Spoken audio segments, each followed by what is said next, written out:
नमस्कार, बहुत स्वागत है आपका। आप देख रहे हैं उत्तराखंड एक्सप्रेस। मैं हूं शीनम शर्मा।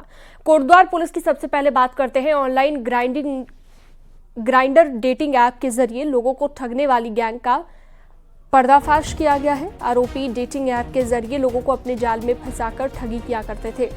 पुलिस ने ऐसे 2 आरोपियों को गिरफ्तार कर लिया है।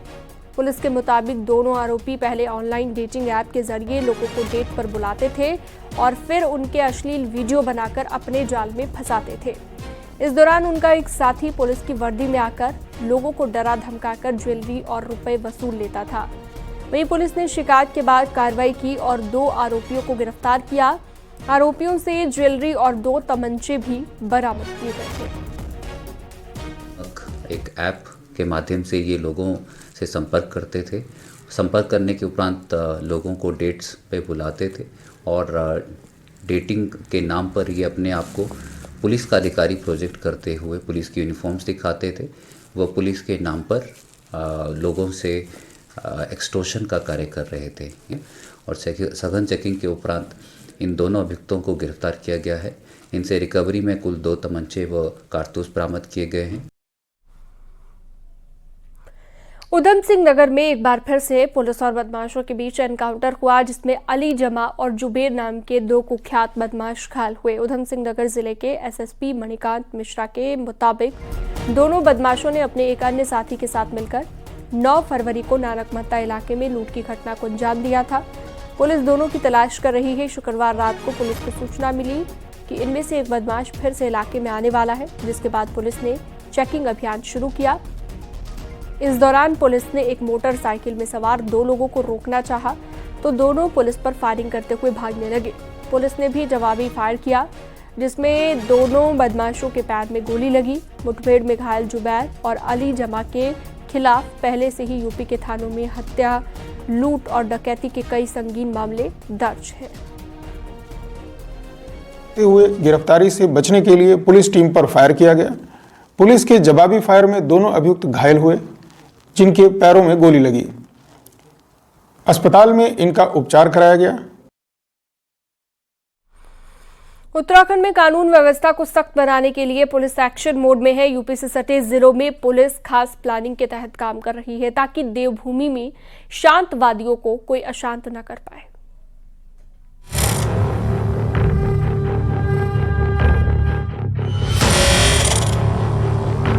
देवभूमि में कानून व्यवस्था बनाए रखने के लिए मित्र पुलिस एक्शन मोड में है। बीते 1.5 साल में पुलिस और अपराधियों के बीच लगातार मुठभेड़ हो रही है। पुलिस के आंकड़ों के मुताबिक अब तक 70 बदमाश इन मुठभेड़ों में घायल हुए हैं और 2 कुख्यात बदमाश पुलिस एनकाउंटर में मारे भी गए हैं। ये सभी एनकाउंटर उत्तर प्रदेश से सटे जिले हरिद्वार, देहरादून और उधम सिंह नगर में देखने को मिले। लगभग 10 मामले ऐसे आए जिसमें वन तस्कर और नशा तस्करों को गिरफ्तार करने के दौरान उन कुख्यात अपराधियों के द्वारा पुलिस पर फायर किया गया। जवाब में पुलिस के द्वारा भी उन पर फायर किया गया, जिसमें उन्हें गोली लगी और उसके उपरांत उन्हें गिरफ्तार किया गया। ऐसा कोई भी अपराधी जो उत्तराखंड या उधम सिंह नगर में अपराध करता है और पुलिस पर हमला करता है, उसके खिलाफ सख्त से सख्त कार्रवाई की जाएगी। पुलिस के एक्शन का सबसे ज्यादा असर ड्रग तस्कर, वन्य जीव तस्कर और गो तस्करों पर पड़ा है और पुलिस की ये मुठभेड़ भी ज्यादातर ऐसे ही बदमाशों से हुई है। वहीं पुलिस आगे भी क्राइम के खिलाफ सख्त एक्शन की बात कह रही है। जो उत्तर प्रदेश की सीमा से लगे हुए हैं, अपराधियों का मूवमेंट कभी कभी नोटिस किया जाता है, तो यहाँ पर एसएसपीज को सख्त निर्देश रेंज की तरफ से दिए गए हैं कि ऐसे अपराधी जो यहाँ पे पनाह लेने की कोशिश करते हैं उनको ट्रेस आउट करें, प्रॉपर चेकिंग करें। जितने भी हिस्ट्री शीटर्स हैं या ऐसे लोग जो इन लोगों को जो आश्रय देते हैं अपने जगह पे, वहाँ पे छापेमारी की जाए, प्लस उनके खिलाफ में कठोर से कठोर कार्रवाई की जाए। उत्तराखंड में उत्तर प्रदेश से सटे इलाकों में क्राइम का ग्राफ कम करने और शांति व्यवस्था बनाए रखने के लिए पुलिस अलर्ट मोड पर है और ताबड़तोड़ कार्रवाई भी इसीलिए कर रही है।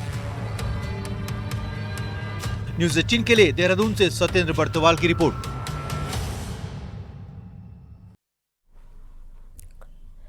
उधम सिंह नगर जिले में एक हेड कांस्टेबल और बीजेपी नेता के बीच चले लात घूंसे, जिसका वीडियो सोशल मीडिया पर तेजी से वायरल हुआ। जानकारी के मुताबिक पुलिस लाइन में तैनात हेड कांस्टेबल हरवीर सिंह कथित तौर पर शराब के नशे में था।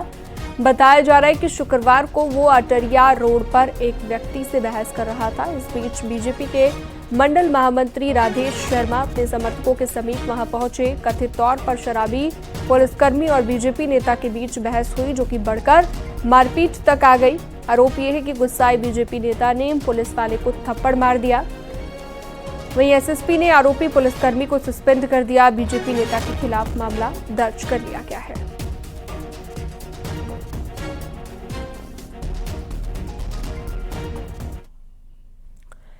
ऋषिकेश मुनि की रेती में तेज रफ्तार ट्रैक्टर ट्रॉली का एक्सीडेंट का वीडियो सामने आया। पुलिस बूथ को तोड़ते हुए ये पलट गया और लोग जान बचाकर भागते हुए दिखाई दिए। ढालवाला से तपोवन की ओर जा रहा एक ट्रैक्टर ब्रह्मानंद मोड़ पर ब्रेक फेल होने से पलट गया।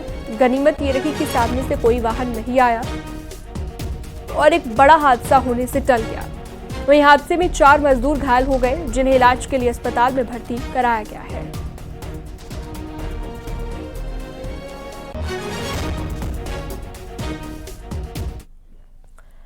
हरिद्वार रुड़की विकास प्राधिकरण ने अवैध प्लॉटिंग करने वालों पर कार्रवाई की है। श्यामपुर कांगड़ी में 6 बीघा जमीन पर अवैध रूप से की जा रही प्लॉटिंग को बुलडोजर से ध्वस्त कर दिया गया। यहां पर नियमों को ताक पर रखकर प्लॉट काटे जा रहे थे। प्राधिकरण की ओर से नोटिस भी दिए गए थे। बावजूद इसके काम न रोके जाने पर एक्शन लिया गया। अवैध प्लॉटिंग पर बुलडोजर चलने से भूमाफियाओं में हड़कंप मचा हुआ है।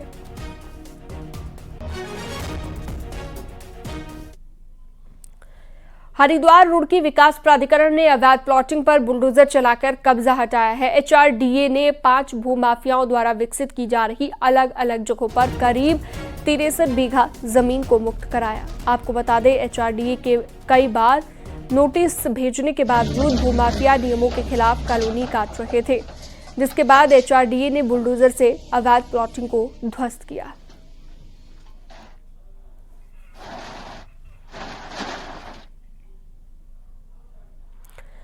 बागेश्वर के जंगलों में आग लगने की घटनाएं लगातार सामने आ रही हैं। नीलेश्वर क्षेत्र में वृद्धा आश्रम और आसपास के घरों तक जंगल की आग पहुंच गई। समय रहते फायर ब्रिगेड और वन विभाग की टीम को मौके पर बुलाया गया।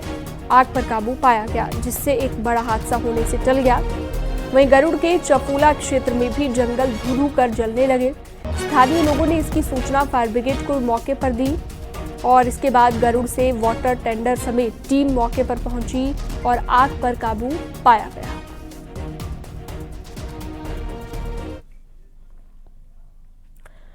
बिजली का स्मार्ट मीटर जल्द ही आपके घर पर भी लगेगा, लेकिन इसे लगाने में आपका कोई नुकसान नहीं होगा। ये बात शनिवार को ऊर्जा सचिव ने साफ कर दी है। लेकिन स्मार्ट मीटर है कि सियासत थमने का नाम नहीं ले रही है। एक रिपोर्ट आपको दिखाते हैं।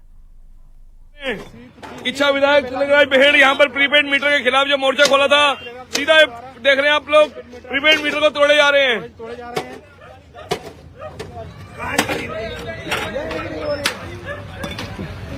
सिर्फ तस्वीर आप देख रहे थे सिग्नल न्यूज में। किच्छा से कांग्रेस विधायक तिलकराज बेहड़ ने स्मार्ट मीटर तोड़े और स्मार्ट मीटर पर सवाल उठाए। तो शनिवार को स्मार्ट मीटर पर उठ रहे सवालों पर जवाब देने और भ्रम दूर करने खुद डिपार्टमेंट के प्रिंसिपल सेक्रेटरी सामने आए और स्मार्ट मीटर क्यों सही है ये बताया। उन्होंने कहा कि स्मार्ट बिजली मीटर लगने से गलत बिल की शिकायतें नहीं आएंगी। मोबाइल ऐप में रोज की रीडिंग और बिजली खर्च देखा जा सकेगा। नया स्मार्ट मीटर लगने और पुराने के बदले नया मीटर लगने पर कोई फीस नहीं लगेगी। अभी पूरे प्रदेश में पोस्ट पेड मीटर लगेंगे, यानी खर्च करने के बाद बिल जमा करना होगा। अगर कोई प्रीपेड करना चाहे तो उसे बिल में 4% की छूट मिलेगी।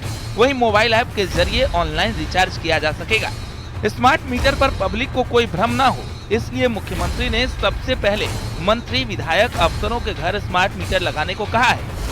तो एक इंस्ट्रक्शन कल ही मुझे सीएम साहब का मिला था कि सभी मान्य मंत्रीगण, सभी मान्य विधायकगण, सभी अधिकारीगण, उसमें हर स्तर के अधिकारी होंगे, सबके सरकारी आवास के साथ साथ उनके निजी आवास में भी लगाया जाए। ये इंस्ट्रक्शन मैं ऑलरेडी एमडी को दे चुका हूं। वैसे मेरे घर में मैंने लगाया है, प्रेस नोट भी जारी किया था और एमडी के घर में भी लगा हुआ है, ऊर्जा यूपीसीएल के अधिकारियों के घर में लगा हुआ है, तो चीफ सेक्रेटरी मैडम के यहाँ लगा हुआ है, जो चेयरपर्सन भी है यूपीसीएल के। ठीक है, तो अब हम सारे मंत्रीगण, सारे विधायकगण सबके घर में लगाएंगे। उत्तराखंड में 15,88,000 स्मार्ट मीटर अगले 28 साल में लगने हैं, जबकि अब तक करीब 24,000 मीटर लग चुके हैं। स्मार्ट मीटर पर बीजेपी और कांग्रेस भिड़े पड़े हैं। बीजेपी का कहना है कि कांग्रेस जनता को बेवकूफ बना रही है, तो कांग्रेस ने यही पलटवार बीजेपी पर किया और सवाल उठाया कि कौन मंत्री अफसर अपनी जेब से बिल भरता है। कांग्रेस मुख्य विपक्षी दल है, उसको ऐसे नीतिगत निर्णयों का स्वागत करना चाहिए। और जिस प्रकार से हल्की राजनीति करने का काम कांग्रेस के लोग कर रहे हैं, आखिरकार मीटर पहले भी लगते थे, मीटर आज भी लग रहे हैं। आज प्रामाणिकता के आधार पर व्यक्ति को ये अधिकार मिल रहा है कि उसका वो कितना बिजली एक दिन में कितनी खर्च कर रहा है, इसकी विशेष जानकारी उसको रहती है। कांग्रेस पार्टी जनता के साथ खड़ी है, जनता के हक की लड़ाई लड़ रही है। शासन के आला अधिकारी कह रहे हैं कि मंत्रियों के आवास पर भी, अधिकारियों के आवास पे भी स्मार्ट प्रीपेड मीटर लगेंगे। कांग्रेस का कहना है मंत्रियों और अधिकारियों के आवास पर जो स्मार्ट प्रीपेड मीटर लगेंगे उनका रिचार्ज तो सरकारी विभाग करेंगे, जनता को तो अपने पैसे से स्मार्ट प्रीपेड मीटर रिचार्ज करना है। उत्तराखंड में बिजली के स्मार्ट मीटर लगने की शुरुआत हो चुकी है, तो अभी इस काम को अंजाम तक पहुंचने में 2.5 साल लगेंगे। वहीं ऊर्जा सचिव ने ये भी साफ कर दिया कि उत्तराखंड देश का कोई अकेला राज्य नहीं है जहां स्मार्ट मीटर लगाने का काम हो रहा है, इसलिए भ्रम न फैलाया जाए। दीपांकर भट्ट, न्यूज़ 18, देहरादून।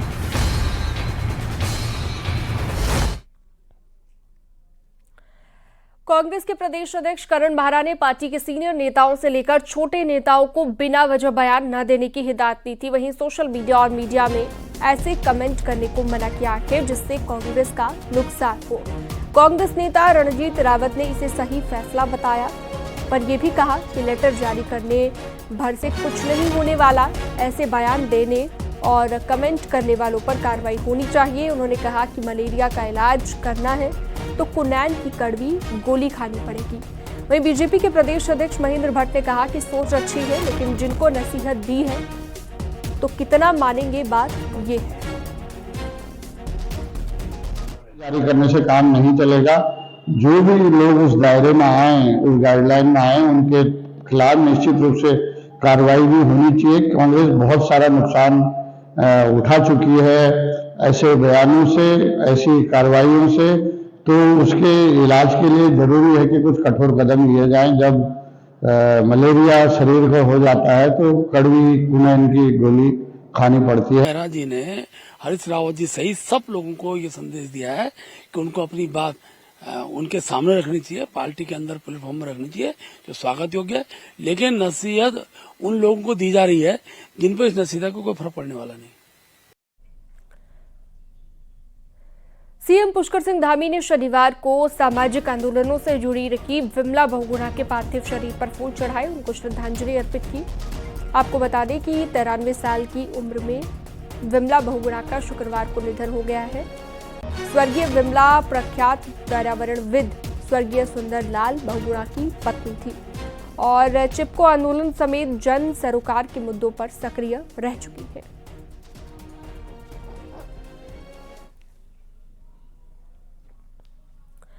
पौड़ी गढ़वाल के बीजेपी सांसद अनिल बलूनी एक और संसदीय कमेटी में शामिल किए गए हैं। इनकम टैक्स बिल पर बनी सिलेक्ट कमेटी में उन्हें जगह दी गई है।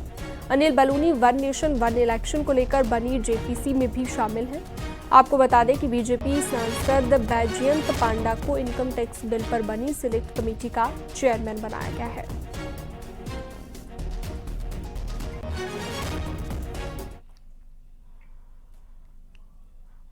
चमोली में माणा और पिथौरागढ़ में गुंजी के बाद प्रधानमंत्री नरेंद्र मोदी उत्तरकाशी के मुखबा आने वाले हैं। ये भी बॉर्डर जिले का पहला गांव है। ये पहली बार है जब प्रधानमंत्री उत्तरकाशी जिले में आ रहे हैं और खुद देश के प्रधानमंत्री बॉर्डर जिलों और गांवों को प्रमोट कर रहे हैं। एक रिपोर्ट आपको दिखाते हैं।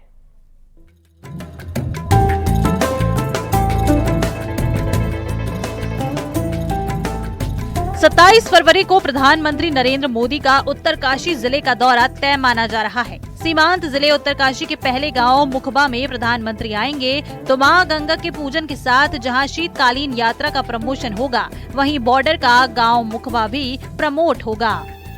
साल 2023 में प्रधानमंत्री नरेंद्र मोदी पिथौरागढ़ के आदि कैलाश आए तो बॉर्डर विलेज गुंजी को प्रमोट किया। साल 2022 में बद्रीनाथ में रात्रि प्रवास के दौरान प्रधानमंत्री चमोली जिले के माड़ा गांव पहुंचे तो बॉर्डर के आखिरी गांव को पहला गांव बताया। बॉर्डर जिले चमोली और पिथौरागढ़ के बाद उत्तरकाशी तीसरा बॉर्डर जिला है जहां प्रधानमंत्री पहुंच रहे हैं। वहीं उत्तरकाशी जिले में प्रधानमंत्री नरेंद्र मोदी का ये पहला दौरा होगा। हम लोग प्रधानमंत्री जी का अभिनंदन करते हैं। हमारे सीमांत गांवों में जो प्रधानमंत्री जी का आना हो रहा है, ये हमारे उत्तराखंड टूरिज्म के लिए बहुत ही एक वरदान के रूप में जो है साबित हो रहा है। और इस समय माननीय प्रधानमंत्री जी जो हैं इस समय मुकबा आ रहे हैं। बहुत ही अलभ्य जगह है, लकड़ी के मकान बने हुए हैं। प्रधानमंत्री जी को बहुत पसंद आएगा निश्चित रूप में मुकबा, और उसको टूरिज्म में हम आगे बढ़ाएंगे। प्रधानमंत्री लगातार उत्तराखंड के बॉर्डर विलेज को प्रमोट कर रहे हैं तो इसका फायदा लोकल पब्लिक को भी मिल रहा है। वाइब्रेंट विलेज से लेकर टूरिज्म स्पॉट तौर पर गाँव का प्रमोशन हो रहा है। यही वजह है कि पहली बार उत्तरकाशी आ रहे प्रधानमंत्री के दौरे से बड़े प्रमोशन की उम्मीदें हैं। ये वास्तव में जनपद उत्तरकाशी के लिए एक बड़ी खुशखबरी है और मैं देश के यशस्वी प्रधानमंत्री जी का आभार प्रकट करता हूं, स्वागत करता हूं कि वह जनपद उत्तरकाशी के सबसे दूरस्थ क्षेत्र में, मैं कहूंगा वाइब्रेंट विलेज में वह आ रहे हैं और उनकी उपस्थिति से जनपद उत्तरकाशी नहीं बल्कि ये चारों धामों में एक बेहतर होने की उम्मीद है। और उनके जो विजन है वो वहाँ पर जो शीतकालीन जो यात्राएं हैं उसको बढ़ाव के लेकर और केदारनाथ और बद्रीनाथ धाम में प्रधानमंत्री के बार बार आने का असर यात्रा पर पड़ा है। वहीं उत्तराखंड के बॉर्डर जिलों में प्रधानमंत्री के आने का फायदा देश के पहले गाँवों को मिल रहा है। अब इसके और आगे बढ़ने की उम्मीदें हैं। न्यूज़ 18 के लिए देहरादून से दीपांकर भट्ट के साथ ब्यूरो रिपोर्ट। पहाड़ों में एक बार फिर से मौसम बदला है। चक्राता के लौखंडी में बर्फबारी हुई है। बर्फबारी का पर्यटक काफी मजा लेते नजर आ रहे हैं। स्नोफॉल होने से पर्यटन कारोबारी और किसान दोनों काफी खुश हैं। बर्फबारी के बाद पर्यटन कारोबार बढ़ने की अब उम्मीद है। वहीं किसान भी बर्फबारी का ही इंतजार कर रहे थे ताकि उनकी फसलों को फायदा मिल सके। चक्राता की ऊंची चोटियों ने एक बार फिर से बर्फ से फरवरी के महीने में बर्फ की सफेद चादर ओढ़ ली है। हुई डायरेक्ट बर्फबारी शुरू हो गई और काफी अच्छी बर्फबारी हो रही है, बहुत अच्छी और मजा आ गया है। क्योंकि टूरिस्ट वगैरह भी सब लोग का यही कहना था कि बर्फबारी कब होगी तो हम उनको भी ये संदेश देना चाहते हैं कि लोखंडी पे चक्राता में बर्फबारी शुरू हो गई है। पिथौरागढ़ में मौसम के मिजाज में अचानक बदलाव देखने को मिला। कुछ निचले इलाकों में जहां हल्की बारिश हुई, वहीं ऊपरी इलाकों में एक बार फिर से बर्फबारी हुई। मुनस्यारी समेत दारमा और व्यास घाटियां सफेद चादर में लिपटी नजर आईं। मुनस्यारी में बर्फबारी होने से सैलानियों के चेहरे खिल गए हैं। मौसम बदलने से पहाड़ों में ठंड एक बार फिर से लौट आई है। पहाड़ों में लंबे वक्त से बारिश का इंतजार किया जा रहा था, लेकिन बदले मौसम का असर सिर्फ ऊंचाई वाले इलाकों में देखने को मिला।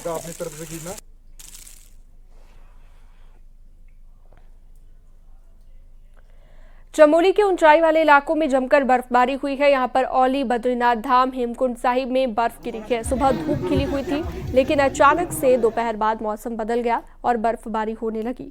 कई जगहों पर ये बर्फबारी हुई है। प्रशासन की टीम को शनिवार को बद्रीनाथ धाम का दौरा करना था, लेकिन बर्फबारी की वजह से प्रशासन की टीम वहां पर नहीं पहुंच पाई। औली में बर्फबारी शुरू हो चुकी है और इससे स्थानीय कारोबारी के साथ साथ पर्यटक काफी उत्साहित है।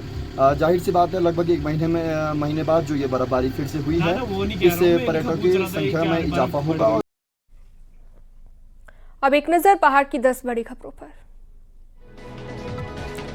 बागेश्वर के दाड़िम खेत में मैक्स बेकाबू होकर खाई में गिर गई। हादसे का शिकार हो गई, 6 लोग घायल हुए। रामनगर हल्द्वानी रोड पर एक बाइक और स्कूटी की जबरदस्त टक्कर हो गई, एक बुजुर्ग की मौत। हरिद्वार लक्सर रोड पर अजीतपुर के पास सीमेंट से भरा ट्रक बिजली के पोल पर रखे ट्रांसफार्मर से जा टकराया। ड्राइवर ने कूदकर अपनी जान बचाई। ऋषिकेश में नीलकंठ रोपवे प्रोजेक्ट को लेकर सारी तैयारी पूरी। नीलकंठ मंदिर के दर्शन के लिए रोपवे का होगा इस्तेमाल।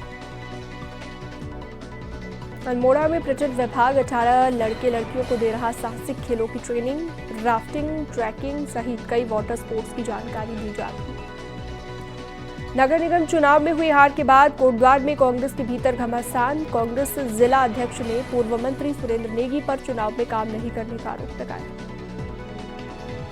रामनगर कॉर्बेट में बनने वाला साउंड और लाइट शो परिसर अब रामनगर वन प्रभाग में बनाया जाएगा। तकनीकी कारणों के चलते इसे तराई पश्चिमी वन प्रभाग के वर्कशॉप में बनाया जाना है। उत्तरकाशी जिले में मौसम ने करवट ले ली है। सुबह से ही आसमान में काले बादल छाए रहे, कई जगहों पर हल्की बारिश। रुद्रप्रयाग में भी मौसम ने करवट ली, कई जगहों पर बारिश के बाद ठंड बढ़ गई। अल्मोड़ा के पीएम श्री इंटर कॉलेज खूंट का पहला वार्षिक उत्सव धूमधाम से मनाया गया। स्कूली बच्चों ने रंगारंग प्रस्तुति की। बुरांश राज्य वृक्ष तो है, इसलिए ये पहाड़ के जीवन से भी जुड़ा है और रोजगार का भी जरिया रहा है। आमतौर पर बार बुरांश पर जलवायु परिवर्तन का असर देखा गया है। इन दिनों पहाड़ के जंगलों में बुरांश अपनी लालिमा बिखेरने लगा है।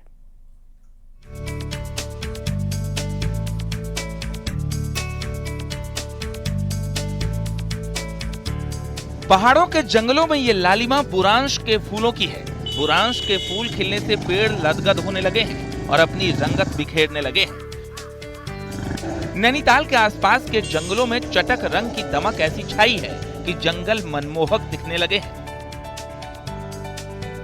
उत्तराखंड के जो हम कहेंगे कि संस्कृति और उसके पर्यावरण का एक हिस्सा है बुरांश, जिसे हम सब लोग रोडोडेंड्रॉन आर्बोरियम के नाम से जानते हैं। और ये लाल जो इसका फूल होता है वो बहुत बढ़िया सा लगता है। उसके लाल कलर के पेटल्स जो हैं अपनी खूबसूरती से पूरे जंगल को लाल कर देते हैं और उत्तराखंड के जो जंगल हैं उसकी एक निशानी के रूप में जाना जाता है। और जो हमारा बसंत का महोत्सव आता है, बसंत में ये बिल्कुल जंगल को लाल कर देता है। बुरांश औषधीय गुणों से भी भरपूर है और इसके फूलों का जूस कई बीमारियों से लड़ने की भी शक्ति देता है। वहीं बुरांश आज पहाड़ पर रोजगार का भी जरिया है, क्योंकि इसके औषधीय गुणों के कारण लोग इसके जूस को काफी पसंद करते हैं। क्योंकि उसमें विटामिन बहुत ज़्यादा है, चाहे विटामिन ए है, बी, सी एक कम्प्लीट है उसमें। और कार्डियक जो प्रोटेक्टिव है, विटामिन है और उसमें बहुत सारे कोएंजाइम है, तो उससे बॉडी में एक तो मिनरल मिलेगी और दूसरा जो है हमारा हार्ट जो है का प्रोटेक्शन, हार्ट अटैक नहीं पड़ेगा उससे, तो बॉडी के लिए बहुत अच्छा है ये। नैनीताल में बुरांश के फूल पर्यटकों को भी खूब पसंद आ रहे हैं। इसे देखने के लिए सैलानी जंगलों का भी रुख कर रहे हैं। नैनीताल से न्यूज़ 18 के लिए वीरेंद्र विष्ट की रिपोर्ट।